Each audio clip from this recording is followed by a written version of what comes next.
고맙습니다.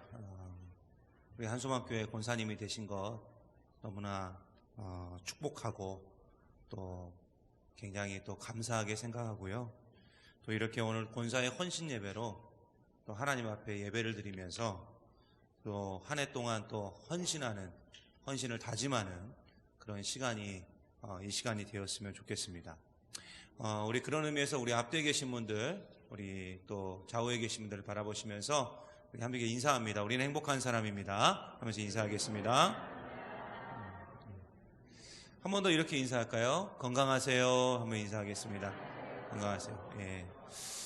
요즘 최고의 인사법인 것 같아요. 건강하세요. 여러분 꼭 건강하시고 신천지 만나지 마십시오. 예. 코로나 걸립니다. 코로나. 예.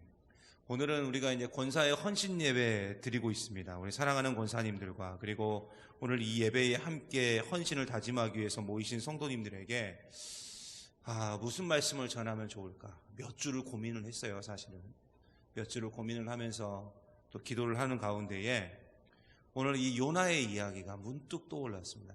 뭐 제 지혜로 떠오른 건 아니고 하나님이 그렇게 저한테 말씀을 주셨어요. 요나는 이 구약의 선지자들 굉장히 많죠. 근데 그 많은 선지자들 중에 굉장히 유명한 선지자입니다. 굉장히 유명한 선지자예요. 그런데 이 요나가 유명해진 것은 엘리야처럼 뭐 엄청난 막 기적의 능력을 많이 행했기 때문에 그가 유명해진 것도 아니고, 이사야처럼 생명을 걸고 목숨을 걸고 하나님 말씀 전했기 때문에 그가 유명해진 게 아닙니다. 요나가 유명한 것은 뭐냐면 물고기 때문에, 큰 물고기 때문에 요나가 유명해진 거죠. 요나는 다른 선지자들과는 달리 하나님의 명령을 거부했습니다. 여러분 성경에 보면 선지자들이 하나님이 딱 명령하시면 그 명령을 붙들고 다 일을 했거든요. 아멘하고 순종했거든요. 근데 요나만 이상하게 거부를 했어요. 하나님을 피했다고요. 분명히 도망을 갔습니다. 그리고 배가 파손이 됐어요. 결국 큰 물고기 뱃속에 3일 동안 갇혀 지냈던 인물이 누구였냐면 요나였습니다. 물론 그가 이 물고기 뱃속에서 나오기는 했지만은 더 황당한 건 뭐냐면, 이렇게 하나님의 경고를 받았음에도 불구하고 요나가 계속 정신을 차리지 못하고 있었다는 거죠. 그리고 오늘 말씀 1절에 보면은 그렇게 정신을 차리지 못하는 요나의 모습을 너무나 정확하게 묘사를 하고 있어요. 우리 1절 말씀, 짧은 절인데 굉장히 중요합니다. 1절 말씀 한번 볼까요? 1절 말씀 같이 봅니다. 시작. 요나가 매우 싫어하고 성내며. 요나가 뭐 했다고요? 그냥 싫어했어요? 매우 싫어하고 성을 냈다, 화냈다 이렇게 나옵니다. 요나는 굉장히 분노하고 있어요. 그냥 분노하는 것도 아닙니다. 막 싫어하고 막 화를 내고 있어요. 근데 누구한테 화를 냈느냐, 이게 중요하지 않습니까? 그렇잖아요. 그럼 요나가 누구한테 화를 냈냐? 요나서 전체적인 걸 딱 보면 나와요.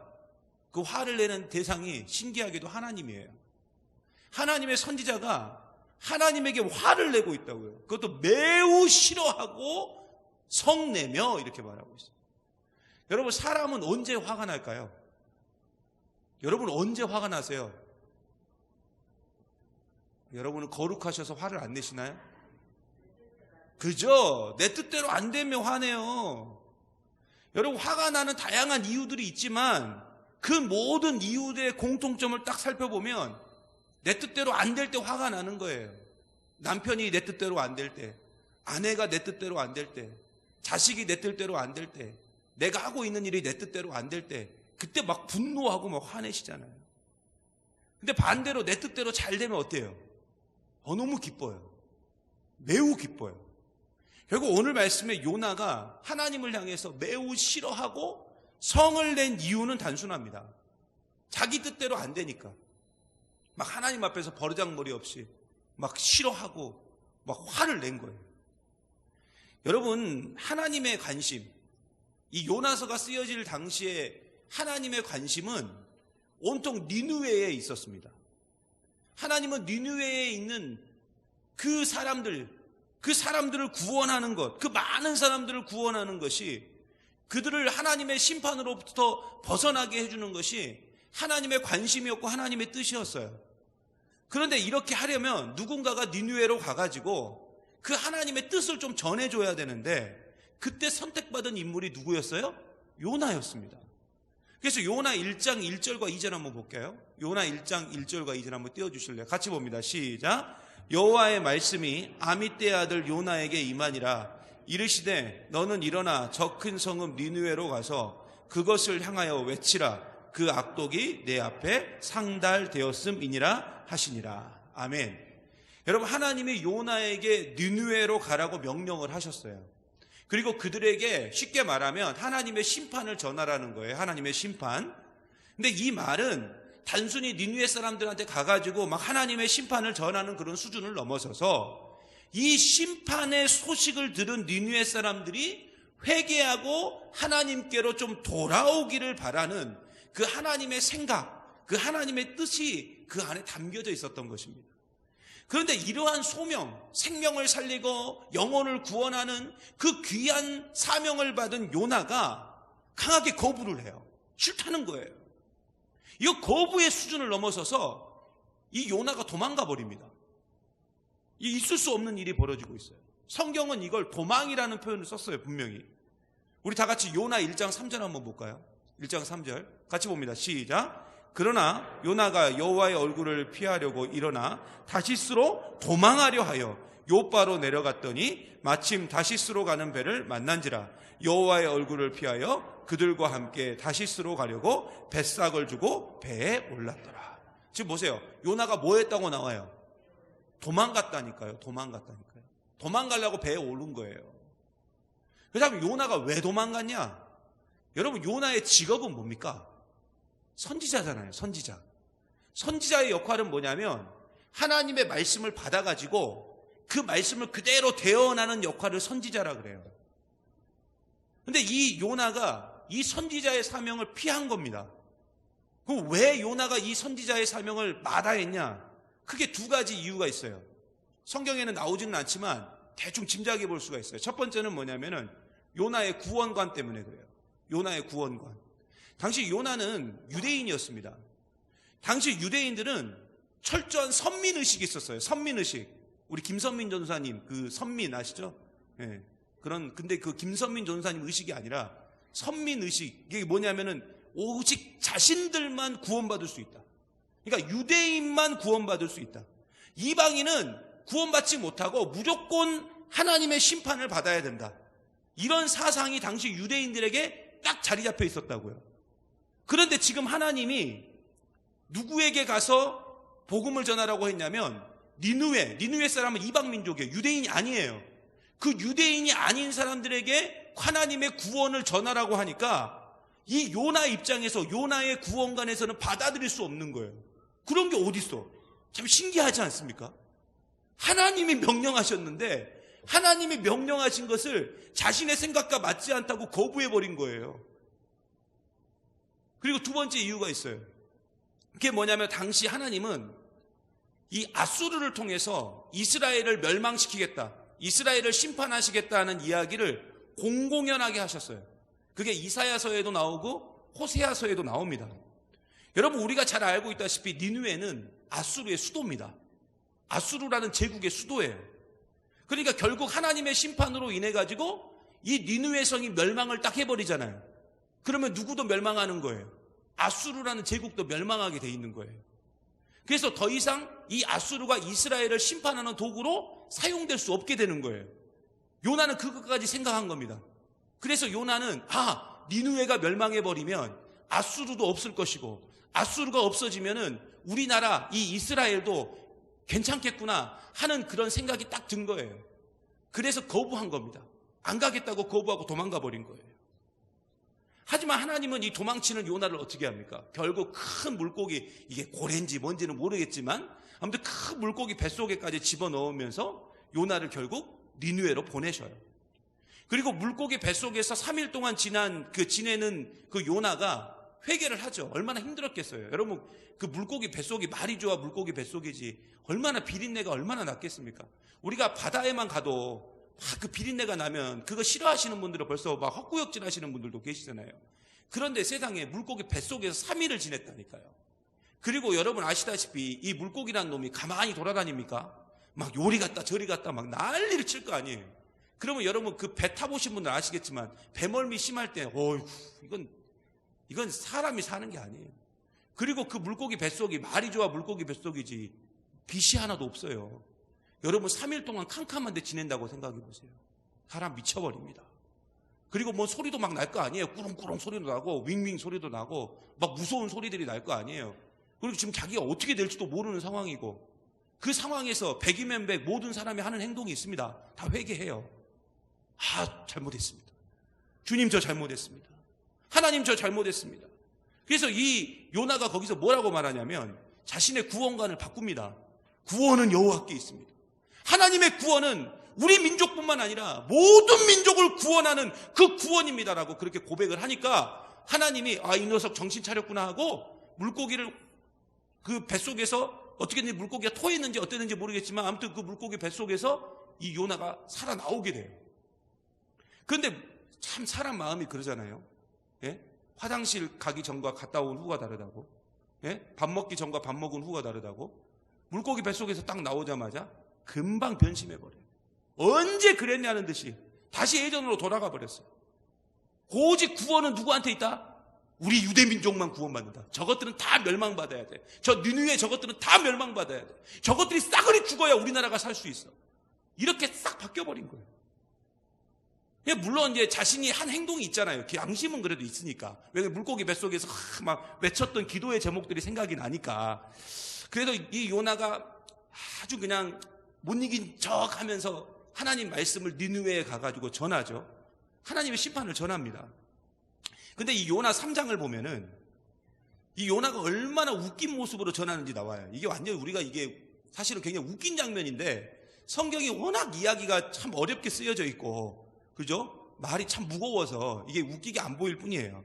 자, 우리가 요나 3장 3절과 4절 한번 보겠습니다. 요나 3장 3절과 4절. 여러분 이게 얼마나 지금 웃긴 얘기인지 잘 보세요. 같이 천천히 봅니다. 시작. 요나가 여호와의 말씀대로 일어나서 니느웨로 가니라.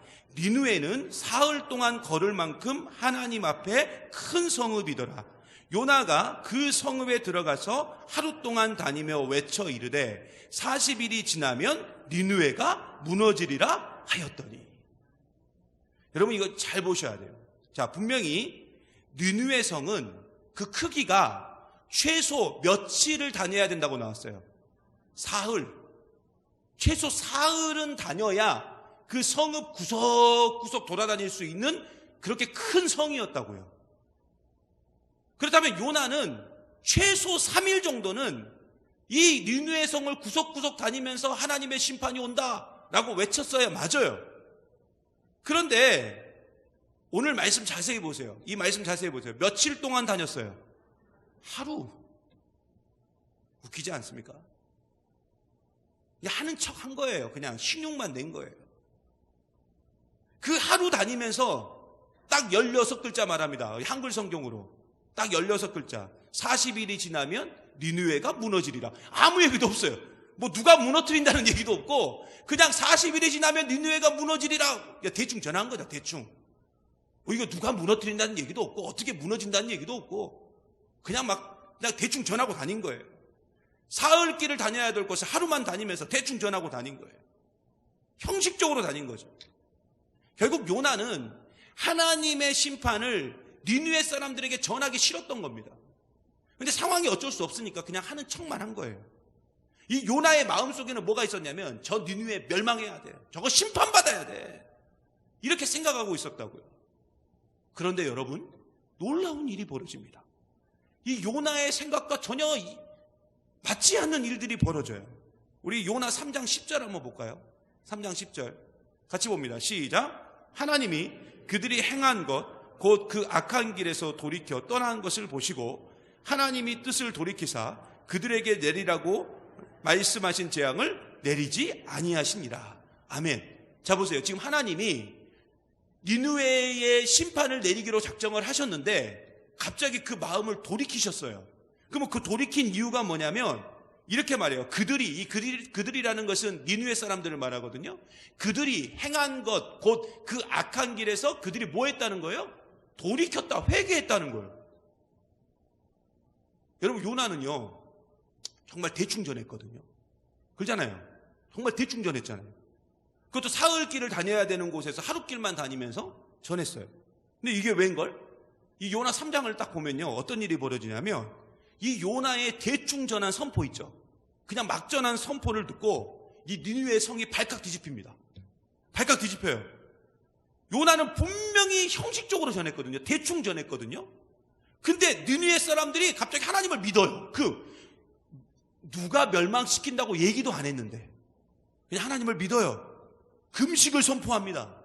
고관 대작을 막론하고 성 안에 있는 모든 백성들이 굵은 베옷을 입고 심지어 제 위에 앉아요. 이건 회개하고 있다는 거거든요. 심지어 니느웨 왕까지도 왕복을 벗고 굵은 베옷을 입고 제 위에 앉아요. 그리고 국가적으로 회개를 선포합니다. 그리고 하나님을 믿어요. 그리고 용서를 구합니다.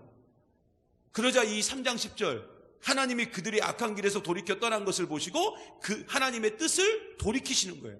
그들에게 내릴 재앙을 취소해버립니다. 그리고 4장 1절이 딱 나와요.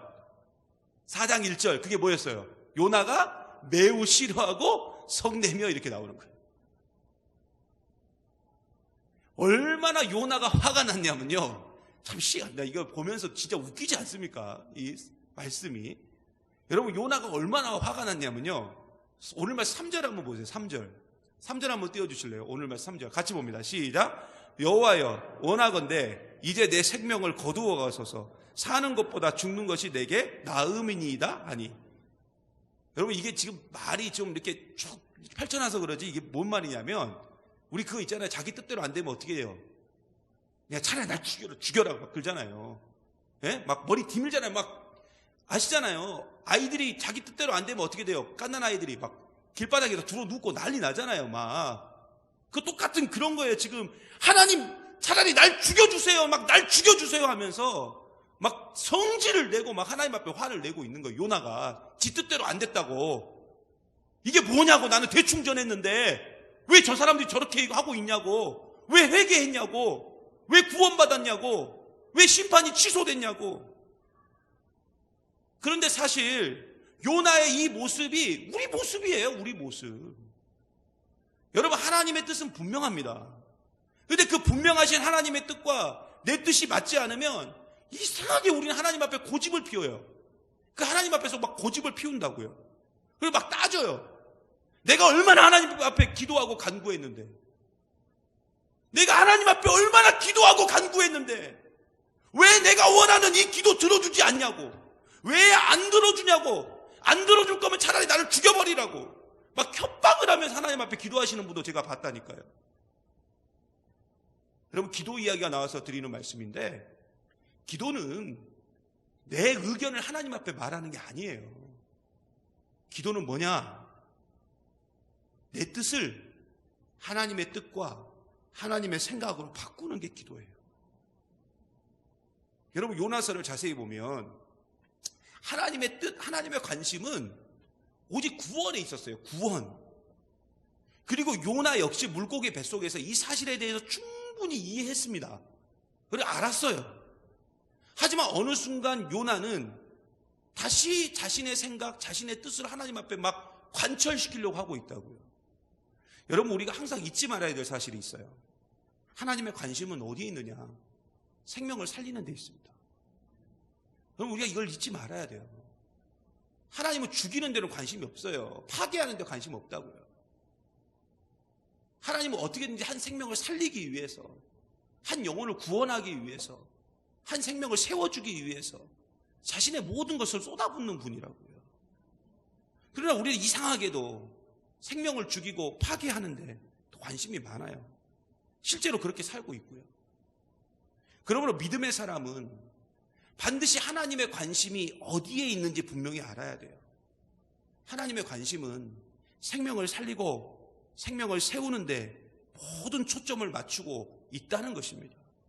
하나님은 한 생명이라도 놓치지 않고 구원하고자 하신다고요. 그렇다면 우리의 생각도 우리의 관심도 전부 어디에 있어야 돼요? 그 생명, 그 영혼 구원, 거기에 우리의 모든 관심과 뜻이 있어야 돼요.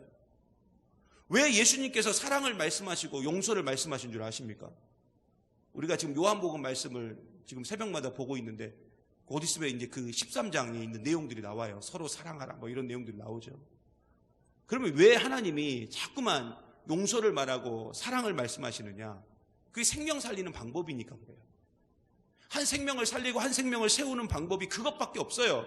사랑하고 용서하는 것밖에는. 그래서 여러분 저 십자가는 사랑과 용서의 상징입니다. 그러므로 아직까지도 우리 마음속에 미움이 있고 반목이 있고 다툼이 있다면 우리는 반드시 저 십자가를 좀 깊이 있게 묵상해 봐야 돼요. 제가 몇 번 말씀드렸지만 저는 기회만 된다면 우리 교회 곳곳에 십자가를 좀 세워놓고 싶어요. 곳곳에다가. 조그마한 거 말고 다 큰 걸로. 조그마한 거 있으면 제가 벌써 몇 번 세웠겠죠. 몇 번 걸어놨겠죠. 근데 큰 게 하도 비싸니까 십자가가 왜 이렇게 비싼지 모르겠어요. 아무튼 그 십자가 다 세워놓고 싶어요. 곳곳에다가. 왜냐하면 우리가 그걸 봐야 느끼고 변화될 것 같아서 그렇습니다. 근데 지금 우리의 모습을 보면 너무 요나와 같아요. 요나처럼 하나님의 관심 따위는 상관도 없이 오직 자신이 원하는 뜻만 관철시키려고 그래요. 하지만 이건 가장 어리석은 행위이고 하나님과 전혀 반대로 가는 멸망의 지름길이라는 것입니다. 여러분 오늘은 권사의 헌신 예배입니다. 그래서 오늘 우리는 반드시 이런 질문을 좀 해봐야 돼요. 이런 질문을. 제가 질문을 하면 속으로 답하십시오. 그죠? 속으로 답하세요. 괜히 입으로 내놓지 말고요. 속으로만 답하세요. 여기 권사님이 아닌 분들도 계시는데 그 아닌 분들도 속으로 답해보세요. 제가 이렇게 질문해 볼게요. 하나님은 우리 권사님들의 관심이 어디 있기를 원하실까요? 우리 권사님들의 관심이 어디에 있기를 하나님이 원하실까요? 답하셨어요? 아직도 생각 중이세요? 여러분 총회 헌법을 한번 보겠습니다. 총회 헌법 한번 띄워주세요. 총회 헌법. 자, 총회 헌법 제8장 집사 및 권사, 거기에 제25조에 보면 권사의 직무가 나옵니다. 우리 권사님들이 이거 잘 하실 거예요. 그죠? 자, 권사는 한번 따라해보세요. 자, 같이 읽어보겠습니다. 우리 권사님들만 읽어보세요. 권사님들만 시작. 권사는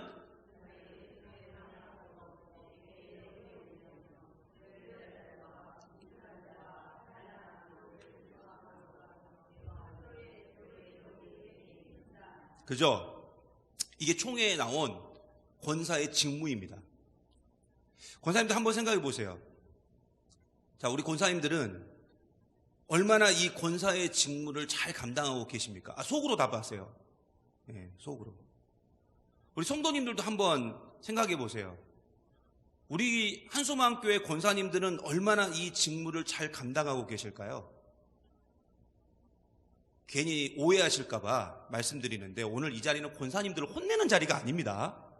혼내는 자리 아니에요. 왠지 지금 혼나고 있는 듯한 느낌이 자꾸 들어서 혼내는 자리가 아니라 우리 권사님들이 자신의 직무를 정확히 알고 헌신을 다짐하자는 거예요. 여러분 총회 헌법에 나온 이 권사의 직무에 대해서 여기 계신 권사님들 이미 서약을 통해서 네라고 하나님과 성도들 앞에서 다 다짐했어요. 그렇다면 이 서약은 반드시 지켜져야 돼요. 그래서 이 권사의 직무에 대해서 몇 가지로 좀 나눠서 제가 설명을 할까 해요. 첫 번째는 뭐냐? 권사님은 이거 계속 띄워놓으세요. 권사님은 교회의 택함을 받았어요. 교회의 택함을 받았다고요. 여기 우리 다 잘 들으세요. 이 권사님만 해당되는 이야기가 아니고 우리가 다 잘 들으셔야 돼요. 권사님은 교회의 택함을 받았어요. 우리가 교회의 택함을 받았다 이렇게 말을 하면은 공동의회 투표부터 생각을 해요. 물론 맞아요. 권사님이 되시려면 공동의회에서 과반수 이상의 표를 얻어야 됩니다. 그래야 권사님이 되실 수 있어요. 하지만 여기서 말하는 이 교회는 뭐냐면 단순히 성도들을 말하는 것이 아니라 교회의 머리가 되시는 예수님 그리고 교회의 주인이 되시는 하나님을 말한다고요. 결국 권사라는 직책은 사람이 세워준 게 아니에요. 권사의 직분은 누가 세워줬느냐? 하나님이 세워주신 줄 믿습니다. 하나님이 주신 직책이라고요. 물론 권사님이 되기 위해서 어느 교회에서는 막 선거운동도 하고 그러더라고요. 그래서 우리가 보기에 마치 사람들이 표를 줘가지고 세워준 것처럼 보일 수도 있죠. 하지만 어떤 방식이 되었든 권사라는 직책이 내게 주어졌다는 건 뭐냐면 사람의 힘이 아니라 하나님의 결정과 하나님의 뜻에 의해서 세워졌다는 것입니다. 그러므로 권사님 스스로도, 그리고 교인들도 저 사람은 권사의 자격이 있네 없네 이런 얘기 하면 안 돼요. 여러분 절대 그런 말씀 하지 마세요. 하나님이 세웠다니까요. 그건 하나님이 판단하실 일이에요. 지금 이 권사라는 직책, 여러분 꼭 기억하셔야 돼요. 하나님 주신 선물이에요. 은혜의 선물이라고요. 나는 권사 될 자격이 하나도 없는데 하나님이 나를 권사로 만들어 주신 거예요. 하나님이 내게 그렇게 큰 은혜를 주신 거라고요. 우리 다 마찬가지예요. 하나님의 주권적인 은혜에 의해서 세워졌다고요. 두 번째로 권사는 뭐냐? 재직회의 회원이에요. 재직회의 회원. 재직회의 회원. 여러분 재직이라는 건 뭐냐면 교회의 직원을 말하죠. 더 정확히 말하면 교회의 몸의 지체라는 거예요. 그래서 권사라는 직분을 잘 감당할 때 주님의 몸된 교회가 더 건강해질 수 있어요. 그러므로 우리 권사님들은 모든 삶의 중심이 어디가 돼야 되느냐? 교회가 돼야 돼요. 어떻게 하면 주님의 몸된 교회를 더 건강하고 더 아름답게 만들어갈 것인가? 거기에 대해서 늘 애쓰고 늘 노력하고 늘 연구함이 있어야 된다고요. 몸은 여러분 그렇잖아요. 몸은 우리가 어떻게 관리하고 꾸미는가에 따라서 달라질 수가 있어요. 저도 우리 교회 와가지고 제가 솔직히 제대로 된 운동을 거의 못했습니다. 거의 운동 중독자처럼 운동하는 사람인데 그때 몸이 변화가 와요. 점점 배도 나오고 그죠? 바지도 안 맞고 얼마 전에 또 찢어져가지고 꼬매기도 하고 그래요. 지금 몸의 체형의 변화가 온 거죠. 여러분 몸을 관리하지 않으면 이 몸이 망가져요. 그게 몸이라고요. 교회도 마찬가지죠. 교회도 주님의 몸이잖아요. 그잖아요. 주님의 몸. 그러면 교회가 아름답고 건강하게 아름답게 그렇게 유지되기 위해서는 주님의 몸된 교회를 아름답고 건강하게 우리가 관리해야 된다고요. 그리고 그 일을 위해서 우리 권사님들이 다 부름받고 선택받은 겁니다. 그러므로 우리 권사님들은 모든 삶의 중심이 이 교회가 돼야 돼요. 어떻게든 내가 속한 교회를 살리기 위해서 애를 쓰는 그 흔적들이 우리 권사님들을 통해서 나와줘야 된다고요. 지금 우리 교회는 정말 일할 일꾼이 너무나도 많이 필요해요. 일할 일꾼이 많이 필요하다고요. 이곳저곳에 일꾼들이 너무 많이 필요해요. 그래서 우리 권사님들이 필요한 시기예요. 그래서 우리 권사님들이 물론 알아요. 1인 2역, 1인 3역 이렇게 하고 계시는 거 다 압니다. 고생하신다는 거 알아요. 그러나 지금은 좀 더 뛰어야 돼요. 상황이 어쩔 수가 없어요. 지금은 1인 10역도 뛰어야 돼요.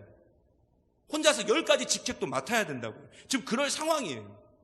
물론 어려울 수 있습니다. 힘들 수 있어요. 하지만 교회를 위해서 특별히 우리 권사회가 우리 권사님들이 무엇을 해야 할지 어떤 일을 내가 감당해야 될지 우리 권사회가 또 뭘 해야 될지 늘 모일 때마다 기도하고 고민했으면 좋겠어요. 그리고 그 결정된 상황에 대해서 좀 과감하게 실천함으로 주님의 몸된 교회를 좀 건강하고 아름답게 세워가기를 간절히 소망합니다. 세 번째로 교역자를 도와줘야 돼요. 이거 제 이야기가 아니에요. 지금 초기 헌법에 나온 걸 그대로 얘기하는 겁니다.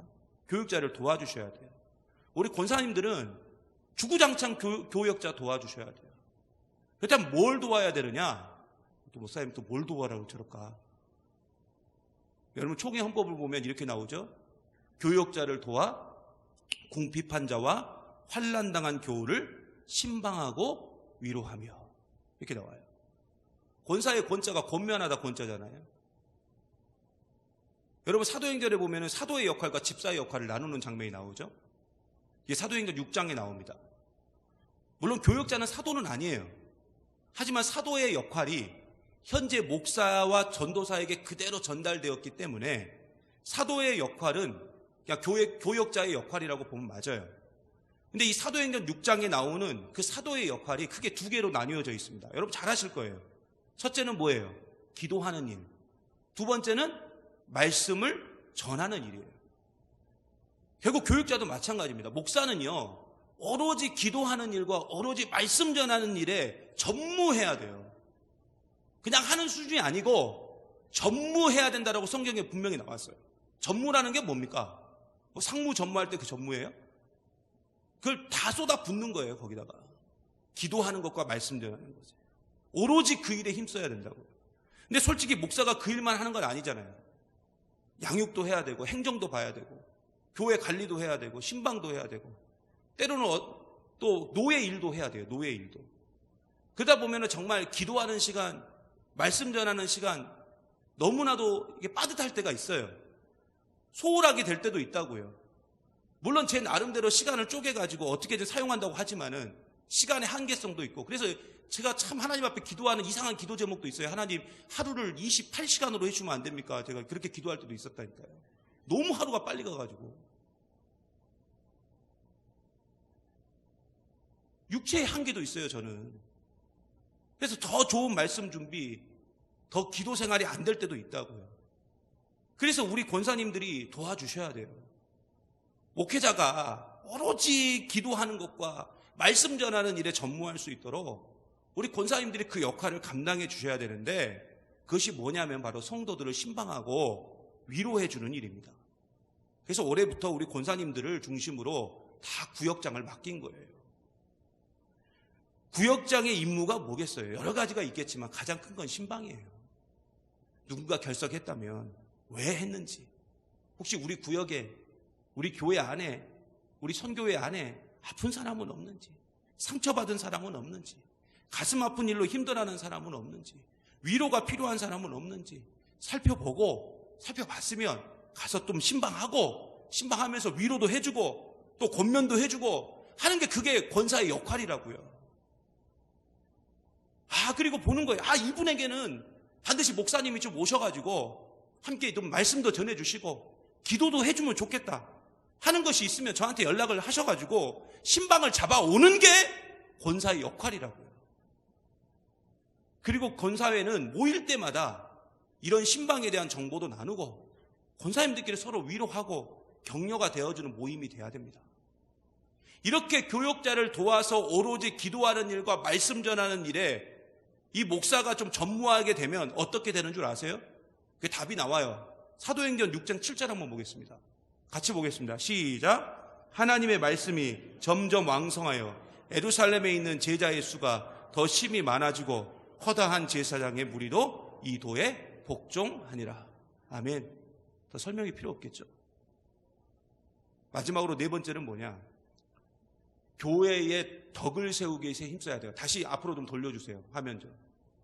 교회의 덕을 세우기 위해서 힘써야 된다고요.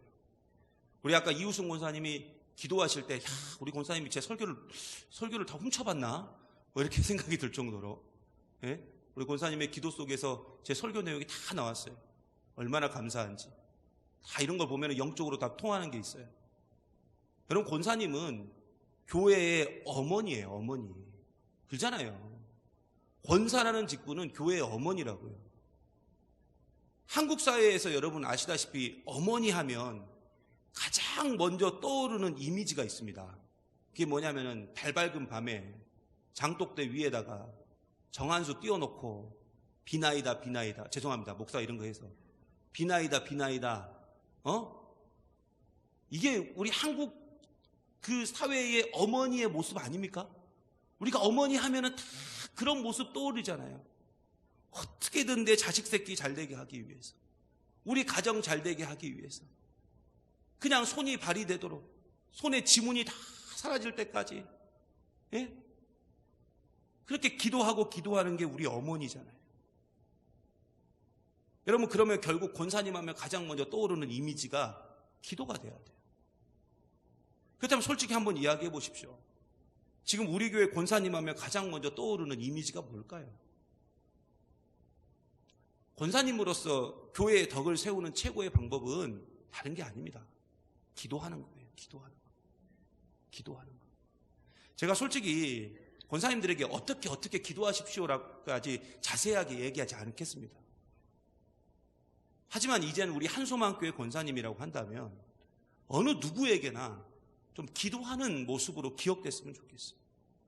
기도하는 어머니, 기도하는 아내, 기도하는 사람으로 가정에서, 교회에서, 이웃에게도 좀 그렇게 기억되는 권사님들이 되었으면 좋겠습니다.